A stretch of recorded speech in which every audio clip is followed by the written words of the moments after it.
بسم اللہ الرحمن الرحیم۔ السلام علیکم ورحمۃ اللہ وبرکاتہ۔ قربانی کا جانور ہو یا اس کے علاوہ کوئی بھی جانور ہو، جانور ذبح کرنے میں چند غلطیاں کی جاتی ہیں۔ اس ویڈیو میں ان کی نشاندہی کی جائے گی تاکہ ہم غلطیوں سے بچ سکیں۔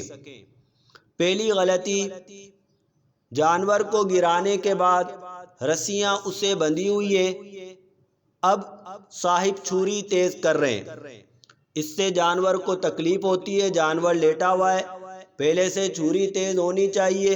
رسول اللہ صلی اللہ علیہ وسلم کا فرمان ہے، اترید ان تمیتہ موتات، کیا تم جانور کو چند موتیں دینا چاہتے ہو؟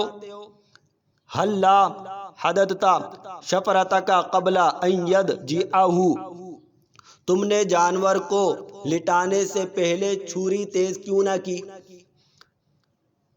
دوسری غلطی، کند چھری سے ذبح کر رہے ہوتے ہیں، چھری تیز ہونی چاہیے، فوراً چلے۔ کند چھری ہوتی ہے، زور لگا رہے ہوتے ہیں، جانور کو تکلیف ہو رہی ہوتی ہے، یہ بھی مکروہ ہے۔ تیسری چیز، ایک جانور کو دوسرے جانور کے سامنے ذبح کرنا، یہ بھی مکروہ کام ہے، مکروہ عمل ہے، جانور کو بلا وجہ تکلیف ہوتی ہے۔ چوتھی چیز، چاروں رگیں کاٹ چکے، اب بس رک جائیں، جانور کو ٹھنڈا ہونے دیں۔ چاروں رگیں کاٹنے کے بعد گردن کی ہڈی توڑنا، ٹھنڈا ہونے سے پہلے اس کی کھال اتارنا شروع کر دینا، یہ بھی جانور کو بلا وجہ تکلیف پہنچانا ہے، یہ امور بھی ممنوع ہیں، ناپسندیدہ ہیں۔ جانور کو گرانے میں بھی ایسی جگہ ہرگز نہ گرائیں جہاں پر پتھر وغیرہ پڑے ہوئے ہوں کہ جانور کو تکلیف ہوگی۔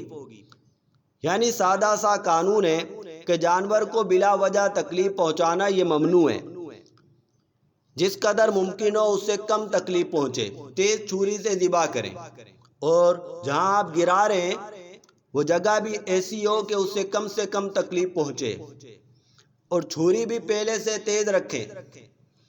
حدیث مبارکہ میں اذا ذبحتم فاحسنوا الذبحۃ، جب تم جانور کو ذبح کرو تو اچھے طریقے سے ذبح کرو، اچھے انداز میں ذبح کرو، یہ بخاری شریف کی حدیث مبارکہ ہے۔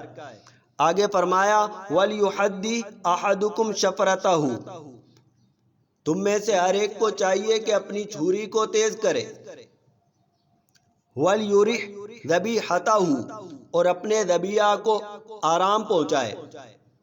اللہ تعالی عمل کی توفیق عطا فرمائے۔ وآخر دعوانا ان الحمد للہ رب العالمین۔